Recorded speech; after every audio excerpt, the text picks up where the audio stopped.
Assalamualaikum warahmatullahi wabarakatuh.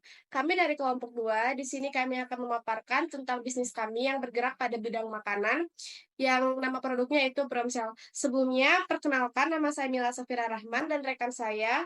Putri Paulina Sudarman. Baik, di sini yang pertama ada bisnis profile. Bisnis healthy food memiliki potensi yang menjanjikan di masa depan untuk meningkatkan kesadaran masyarakat akan pentingnya kesehatan dan gaya hidup sehat. Lalu, bisnis healthy food memiliki prospek yaitu tren diet sehat, meningkatkan kesadaran kesehatan, peluang bisnis online, dan masih banyak lagi. Pada logo Promsel, healthy food mencerminkan gaya hidup sehat melalui makanan dan olahraga, yang artinya yaitu mengajak masyarakat untuk memprioritaskan pola makan sehat dan olahraga.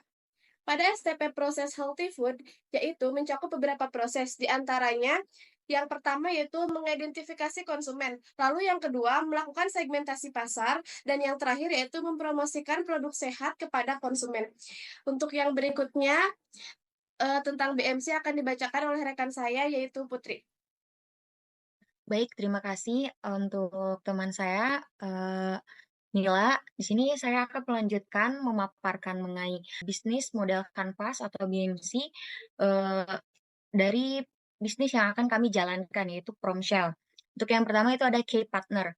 Nah, di sini, yang pertama ada petani organik atau pemasok bahan baku berkualitas. Tentu, dengan, kita merencanakan bisnis, makanan ini, kita juga harus memikirkan bahan-bahannya yang berkualitas agar, selanjutnya key activity, yaitu pengembangan menu sehat. Nah, untuk Promsel sendiri ini tidak stuck di satu menu saja, kita juga berinovasi terus dalam menu-menu, terus memperbarui menu-menu. Jadi, konsumen tidak merasa bosan dengan menu yang ada. Lalu yang ketiga ada value proposition. Yang pertama, makanan segar, sehat, dan bergizi tinggi. Yang kedua, produk berbahan dasar organik, rendah kalori, gluten free, atau berbasis tumbuhan plant based. Lalu yang selanjutnya customer relationship. Yang pertama, layanan pelanggan personal. Lalu yang kedua, program berlangganan. Jadi di kita juga ada program member untuk pemesanan berkelanjutan gitu. Lalu selanjutnya customer segment, pekerja kantoran, lalu yang kedua pecinta kebugaran. Lalu selanjutnya ada case research. Yang pertama dapur produksi makanan sehat. Lalu yang kedua tim ahli gizi, koki dan tenaga produksi. Jadi dengan adanya kita menciptakan produk Promshell ini kita tidak asal-asalan karena kita juga bekerja sama dengan pihak kesehatan atau tim ahli gizi. Selanjutnya ada channel. Pertama website atau aplikasi.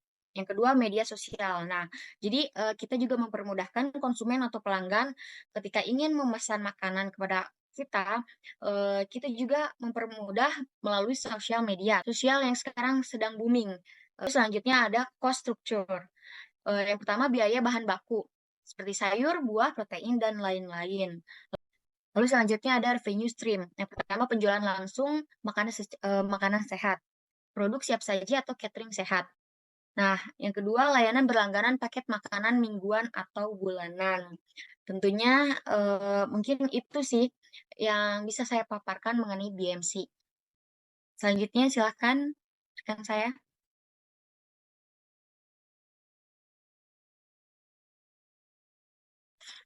Selanjutnya itu ada financing strategi. Strategi pembiayaan usaha healthy food melibatkan pembagian saham 20% untuk investor dengan target ROI atau ROI 15% per tahun. Modal awal terdiri dari 50% dari modal sendiri, 20% dari investor, dan 30% dari pinjaman bank tetap. Investor memiliki risiko terbatas pada modal yang diinvestasikan dengan dividen atau capital gain tergantung pada kinerja usaha. Titik impas diharapkan tercapai dalam 1,5 tahun dengan pertumbuhan keuntungan 20% per tahunnya. Diversifikasi produk dan pengendalian biaya operasional akan mendukung pertumbuhan usaha. Jadi memang prospek kedepannya usaha ini sangat menjanjikan karena memang yang namanya sandang pangan papan itu dibutuhkan sehari-hari, apalagi makanan gitu ya. Itu pangan itu dibutuhkan karena memang kebutuhan manusia. Makanya kenapa kami mengambil bergerak di bidang ini. Baik, mungkin cukup sekian yang dapat kami sampaikan. Kurang lebihnya mohon maaf. Wabillahi taufiq wal hidayah. Wabillahi taufiq wal Wassalamualaikum hidayah. Assalamualaikum warahmatullahi warahmatullahi wabarakatuh. wabarakatuh.